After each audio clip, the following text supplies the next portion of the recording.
आप सभी को नमस्ते। और यहाँ उपस्थित जितने जने हैं उसमें 90% मेरे से बड़े ही हैं उम्र में। तो मैं आप सबको क्या बताऊंगा, आप सबने मुझसे ज़्यादा दुनिया देखी है। तो मुझसे ज़्यादा दुनिया देखी है तो मुझसे ज़्यादा जानते भी होंगे आप लोग। तो मेरा पहला तो प्रश्न आप सभी से यही है कि यहाँ पे जो लोग अमर हैं एक बार हाथ उठाएं। जिनको अमरता का वरदान मिला है, एक स्वामी जी ने उठाया है, एक ये उठाए हुए हैं। ठीक, हाथ नीचे। ठीक है। अभी संविधान की बात चली, जो हमसे पिछले वाले गुरुजी बोल के गए, कुछ संविधान की चर्चा आई। संविधान हमको अधिकार देता है, हमको जो बताया जाता है कि यह देश जो है एक संविधान से चलता है, एक कानून की किताब है, और वो हमको बहुत सारे अधिकार देता है। अधिकारों की बातचीत होती है। यदि मैं आपसे पूछूं कि आपका सबसे पहला अधिकार कौन सा है, सबसे पहला अधिकार आपके जिम्मे एक ही अधिकार मांगा जाए कि आपको एक ही राइट मिलेगा इस संविधान से, तो आप वो कौन सा अधिकार लेना चाहेंगे? हाथ खड़े कर ले, मैं किसी से भी ऐसे ही एक बार पूछ लूंगा। ये भैया लाल कुर्ते वाले बता दें। रक्षा का अधिकार जी। अच्छा आप रुक जाइए, वो भैया जो पीले टी शर्ट में है। हाँ, right to life and article 21 आप बता दें। जीने का अधिकार। तो मैं ये मानता हूं कि आचार्य चाणक्य की इस धरती पे जितने भी जने इस सभागार में बैठे हुए हैं, इन सबको सबसे पहला अधिकार जीने का अधिकार ही चाहिए। इसमें तो किसी का कोई, बिहार वालों का कोई मत भिन्नता तो नहीं है। जीने का अधिकार पे तो सब एक हैं। अब साहब मैं कुछ बोलूंगा, फिर आपको बताऊंगा मैंने क्या बोला। 2/178, 2/179, 2/190, 2/191, 2/193, 2/194, 2/216, 2/217, 2/218, 2/244, 3/121, 3/122, 3/123, 3/124, 3/125, 3/126, 3/140, 3/141, 3/142, 143, 146, 152, 153, 154, 55, 56, 57, 58, 65, 66, 67, 69, 72, 73, 95, 4, 71, 72, 74, 75, 76, 77, 84, 89, 90, 91, 94, 95, 400, 101, 102, 103, 104, 141, 5, 33, 35, 82, 8, 1, 5, 7, 9, 10, 12, 15, 16, 17, 39, 40, 41, 42, 43, 44, 45, 46, 47, 57, 58, 59, 60, 65, 66, 67, 68, 69, 70, 71, 72, 73, 74, 75,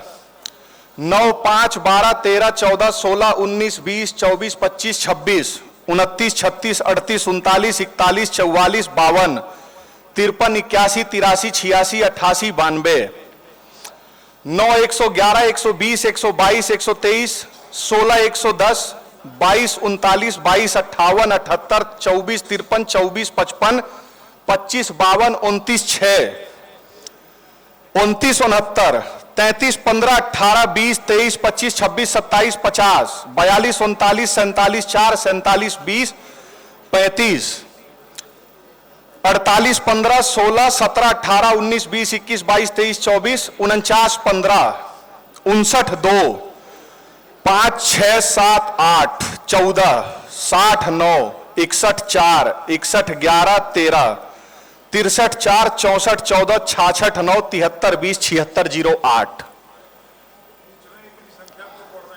कुल 164। ये एक आसमानी किताब की वो आयतें हैं जो आपका सबसे मूलभूत जीने का अधिकार, राइट टू लाइफ, को डिस्क्रेडिट करती हैं। और इस पे एक चुटकुला सुन लीजिए। भारत में एक संविधान है जो हमें जीने का अधिकार देता है, और वही संविधान एक ऐसी किताब को पढ़ाने का भी अधिकार देता है जो 164 बार मेरे जीने के अधिकार को छीनती है। और हम हर साल 26 तारीख को गणतंत्र दिवस मनाते हैं। तो अच्छा, दूसरा क्या है कि हम लोग हिंदू हैं तो हमको लगता है कि अरे यार इससे क्या होता है, किताबों में लिख देने से थोड़ी नहीं होता। किताब में लिखा हुआ भी तो फैल देता, कौन मानता है? वो हिंदू नहीं है। उनकी जो किताब में लिखा है उसको वो मानते हैं। जैसे स्वामी जी ने पूछा किसकी सीखा है, किसका जनेऊ है, किसने कल ये स्नान किया, तो मैंने ही नहीं किया, मैं किसी और को क्या कहूं, मेरी सीखा नहीं है, मेरा ही जनेऊ नहीं हुआ, मैं किसी और को क्या कहूंगा। पर जो सामने वाली पार्टी है वो मानती है, और उस मानने का नतीजा ये निकलता है कि पिछले लगभग 1200 सालों में, पिछले 1200 सालों में 713 से पहले भी भारत में इस्लामिक आक्रमण हुआ था बंबई में। मोहम्मद कासिम बिन वाला जो है वो बात का है, पर प्रमुख माना जाता है, इसलिए उससे हम गिनती शुरू करते हैं। पिछले 1200 साल के इस संघर्षों के इतिहास में शिखा वाले, तिलक वाले, जनेऊ वाले, हिंदू नाम वाले, राम को पूजने वाले, महादेव को पूजने वाले, कृष्ण को पूजने वाले लगभग 9 करोड़ तो आज की डेट में किसी के पास पैसा हो तो वो भी मतलब हवा में ही चलता होगा। ऐसे 9 करोड़ लोग 1200 सालों में इन 164 आयतों के कारण अपना जीने का अधिकार खो चुके हैं। और उससे भी दुर्भाग्य की बात है कि एक 27 साल के लड़के को यहां उपस्थित उस सभागार में, जिसमें सब मुझसे बड़े हैं 95% लोग, उन्हें बताना पड़ रहा है। अगर इसको हम थोड़ा तोड़ें, जैसे 9 करोड़ बहुत बड़ी अमाउंट हो जाती है, तो हर साल, एक साल में 12 महीने होते हैं, तो 1200 साल में 1200 साल हो गए, 75,000 हिंदू हर साल। अगर इसे मैं महीनों में तोड़ दूं तो हर महीने 6250 हिंदू हर महीने 1200 सालों तक, 1200 गुणे 12 कर लीजिएगा तो महीने निकल जाएंगे।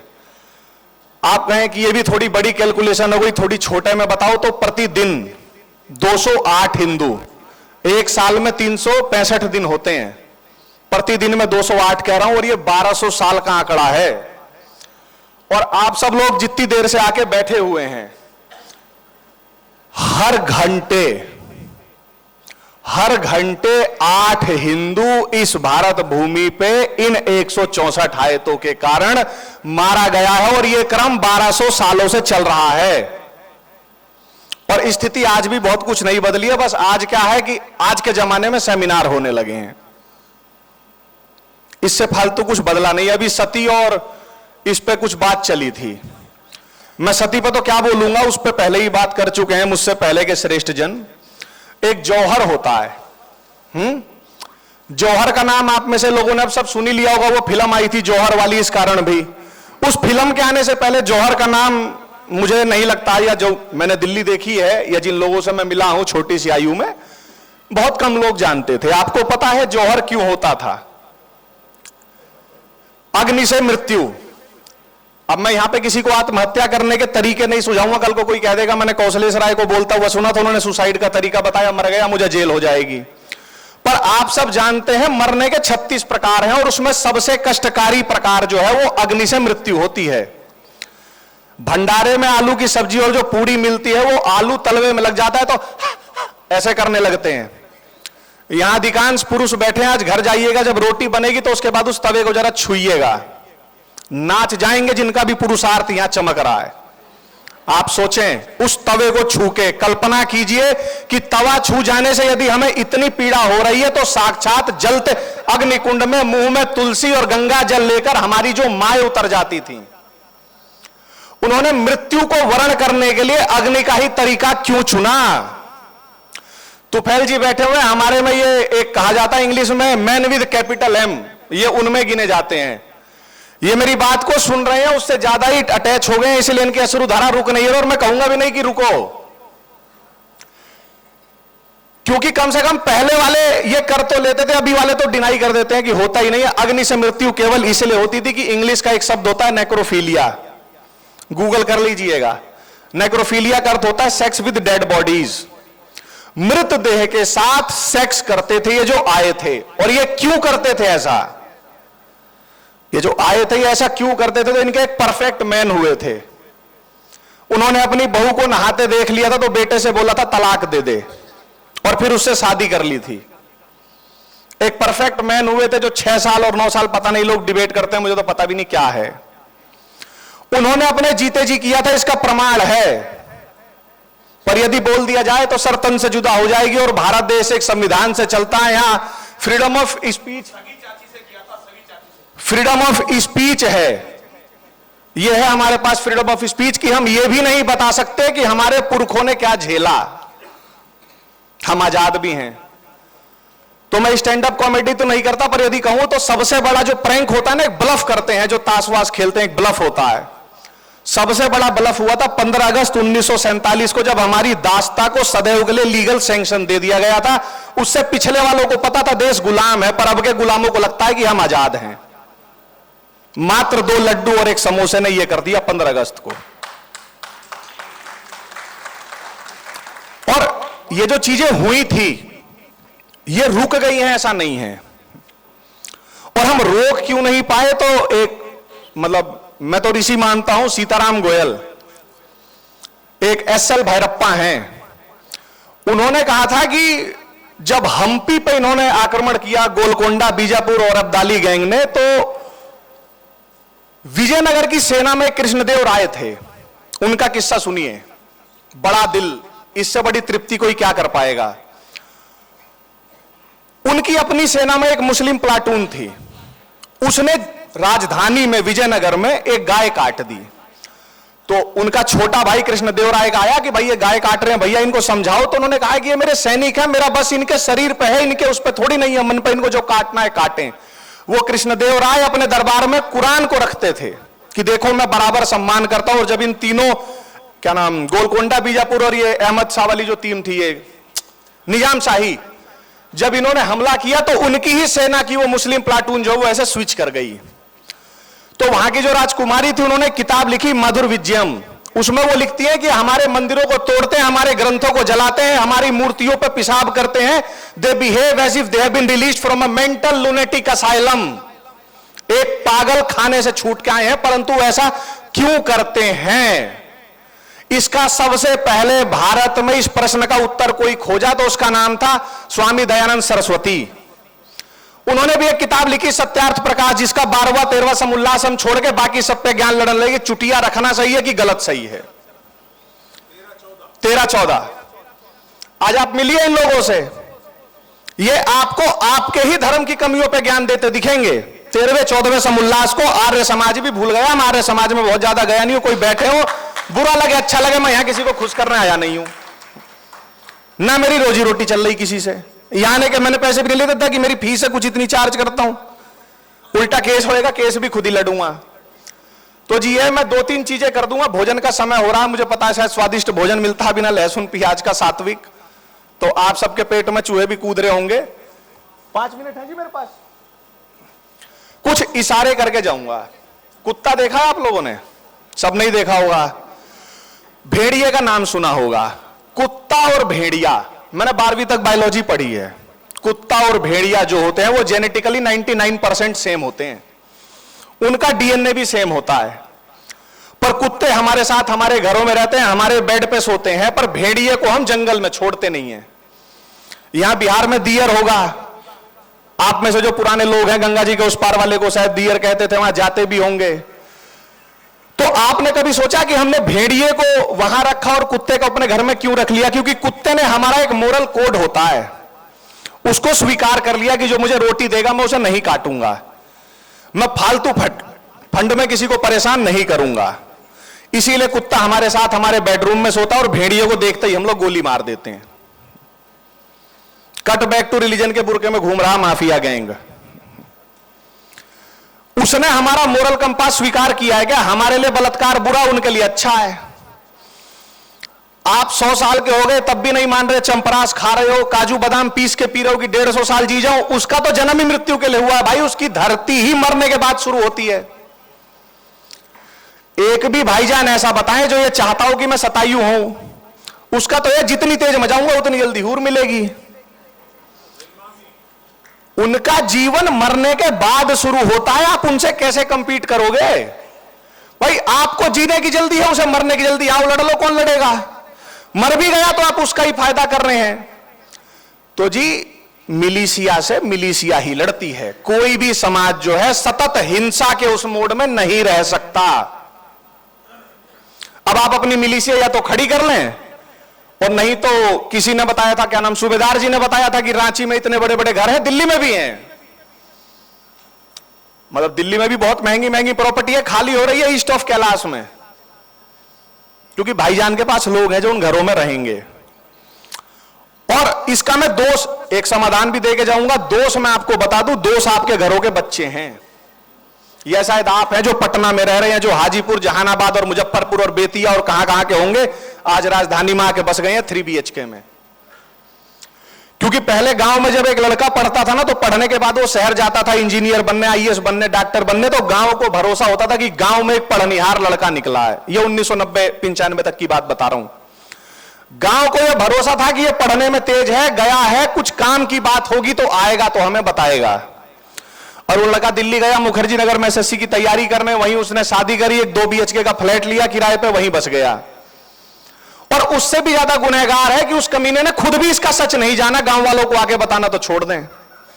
आज वही गांव वालों के विरोध में खड़ा है कि मेरे जो गांव वाले हैं ना, वो पिछड़ी सोच के हैं, ऑर्थोडॉक्स हैं, हिंदू मुस्लिम करते हैं। तो आप इन चीजों को समझें। और हमने ये पढ़ा है कि सच बोलना सत्यमेव जयते। यति नरसिंहानंद जी 1 महीना 3 दिन की 2 दिन की जेल काट के आए हैं। इन्होंने कौन सा झूठ बोला था? नूपुर शर्मा, जिसे आज Z+ की सिक्योरिटी मिली हुई है, उस समय 5-7 बार मिल लिया, उसके चेहरे पे भय दिखता है, चेहरा जो है सफेद पड़ा हुआ है। कारण क्या है? उसने सच बोल दिया है।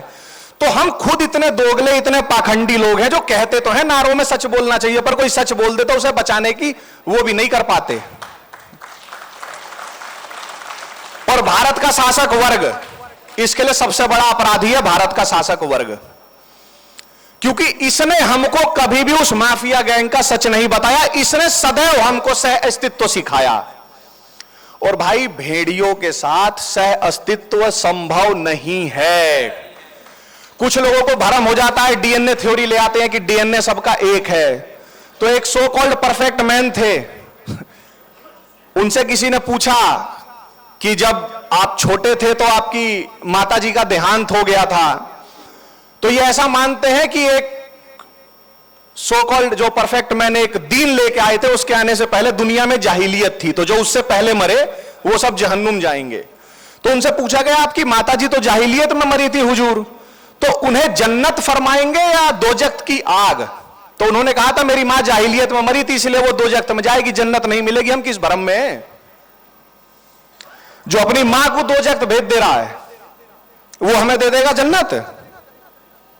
तो दिल बहलाने को गाली बेख्याल अच्छा है। और समाधान दे दे रहा हूं, जिसे कैच करना हो कैच कर लेना, नहीं मेरा क्या जा रहा, मैंने तो कैच कर ही रखा है।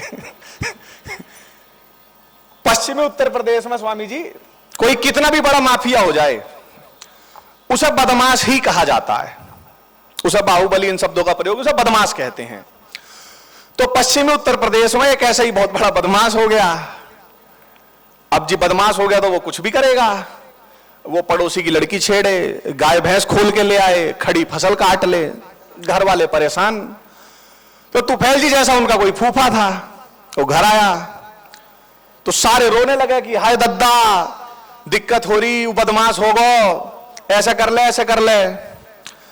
तो उन्होंने कही, अरे ससुरो, बदमाश हो गया तो तुम उसका कुछ करते क्यों ना हो? उन्होंने की, दद्दा क्या करें, वो तो बदमाश है, ध्यान दीजिएगा। गीता नहीं तो गीता से कम की बात नहीं बताऊंगा। जब उन्होंने कहा कि तुम कुछ करते क्यों नहीं हो, तो उन्होंने कहा कि वो तो बदमाश हो गया है। तो उन्होंने कहा, तो बदमाश हो गया तो गोली लगने से मना कर देगी? भाई तुम फन्ने खा हो गए, तुम दाऊद हो गए हो। तो भाई दाऊद पर गोली चलाओगे तो क्या कहेगी, नहीं नहीं दाऊद जी हैं, मैं इन पर नहीं जाऊंगी। तो वो तो यह है कि हमने अपनी कायरता के लिए क्या है कि कई सारे बुरके हम भी पहनते हैं दद्दा। यहां सब आए हुए, सब समाधान खोज रहे हैं, और ऐसा कोई नहीं है जिसे समाधान नहीं पता। और समाधान भी वही है। उसके अलावा तो टाइम पास है, भोजन का टाइम हो रहा है, भोजन करने चलेंगे। ध्यान रखें। आप सबने इतनी देर सुना, धन्यवाद। सूबेदार जी कहां बैठे हुए, दिख नहीं रहे मुझे शायद। भारत देश में सती प्रथा को 1813 में 1813 के चार्टर एक्ट में पहली बार लीगल किया गया था। ये जानकारी बता रहा हूं आपके बच्चों के लिए, आप लोगों के लिए नहीं है। और सती प्रथा को फिर एबोलिश विलियम बेंटिक ने 1829 में किया था। मीनाक्षी जैन करके एक बहुत बड़ी इतिहासकार है, उनकी पूरी 800 पन्ने की किताब है सती। उसमें वो यही बताती हैं कि सती कभी भी इतनी प्रिविलेंट प्रैक्टिस नहीं थी।